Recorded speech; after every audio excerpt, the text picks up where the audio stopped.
জয় গুরু, জয় গুরু, জয় গুরু। শতরূপে অপরূপ নিগমানন্দ গ্রন্থের পঞ্চম খণ্ড থেকে কিছু অংশ পাঠ করছি। সেদিন ছিল মহিলা সংঘ, জলপাইগুড়িস্থিত শ্রীযুক্ত শচীন্দ্রনাথ সরকার মহাশয়ের গৃহে। সন্ধ্যাতে যথা নিয়মে ঠাকুরের পূজা, আরতি, স্তোত্রবন্দনা এবং ভাব বিনিময়ের পর আরম্ভ হইল জয়গুরু কীর্তন। সেই মধুর নাম কীর্তনে এক অনাবিল আনন্দের ঢেউ বহিতে লাগিল চারিদিকে। আমিও সেই আনন্দে পরমানন্দে ভাসিয়া গিয়াছি এক মধুর ভাবরাজ্যে। চেয়ে আছি সেই প্রেমময় ঠাকুরের দিকে এক দৃষ্টে। ঠাকুরের সেই অপরূপ রূপ ছাড়া আমি আর কিছুই দেখিতে পাইতেছি না। হঠাৎ দেখিলাম ঠাকুরের মূর্তি যেন এক অপরূপ নারী মূর্তিতে পরিণত হইল।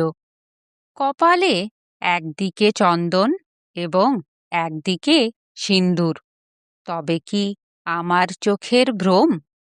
নিজেকে সংযত করিয়া খুব ভালোভাবে বিচার করিয়া বুঝিতে চেষ্টা করিলাম। চারিদিকে খুঁজিয়া দেখিলাম কোনো মহিলা আশেপাশে আছে কিনা, যার মূর্তি ওই ফটোতে প্রতিফলিত হইতে পারে। কিন্তু না, কাহাকেও তো দেখিতে পাইলাম না সেই রকম। এক পলকের দেখা তো নয়, অনেকক্ষণ সেই মূর্তি আমার দৃষ্টির মধ্যে ছিল। জয়গুরু মহানাম কীর্তন তখনও চলিতেছে। আমিও নির্বাক হইয়া তাকাইয়া আছি সেই অপরূপ মাতৃমূর্তির দিকে। আশ্চর্যের কথা, কীর্তন সমাপনের সাথে সাথেই পট পরিবর্তন হইয়া গেল। দেখিলাম পূর্ববৎ ঠাকুরের প্রেমময় মূর্তি। সঙ্ঘ শেষ করিয়া নানান চিন্তা, নানান কল্পনায় মন ভারাক্রান্ত করিয়া বাটিতে ফিরিলাম। স্থির থাকিতে না পারিয়া আমার স্বামীকে সব জানাইলাম। সব শুনিয়া তিনি বলিলেন যে আজ মহিলা সংঘ ছিল, তাই ঠাকুরের মধ্যে তুমি মাতৃমূর্তি দর্শন করিলে। কয়েকদিন পরের ঘটনা। সংঘের কাজে ময়নাগুড়িতে আশাদির বাড়ি যাইতে হইয়াছিল।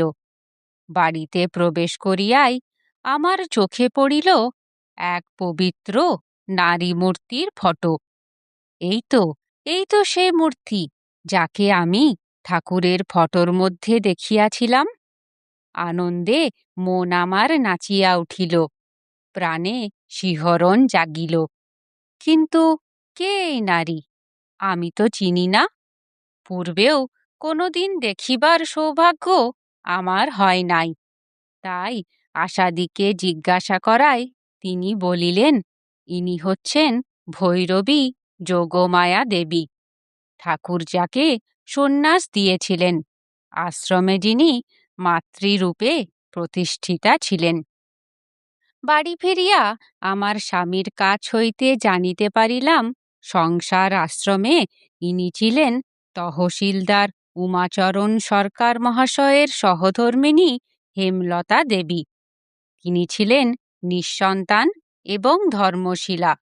তন্ত্রোক্ত সন্ন্যাস ধর্মে দীক্ষিত হইয়া সন্ন্যাস দত্ত রক্তবস্ত্র ও ত্রিশূলাদি ধারণ করা মাত্র তাহার দেহে শ্রী শ্রী অন্নপূর্ণা দেবীর আবির্ভাব ঘটে।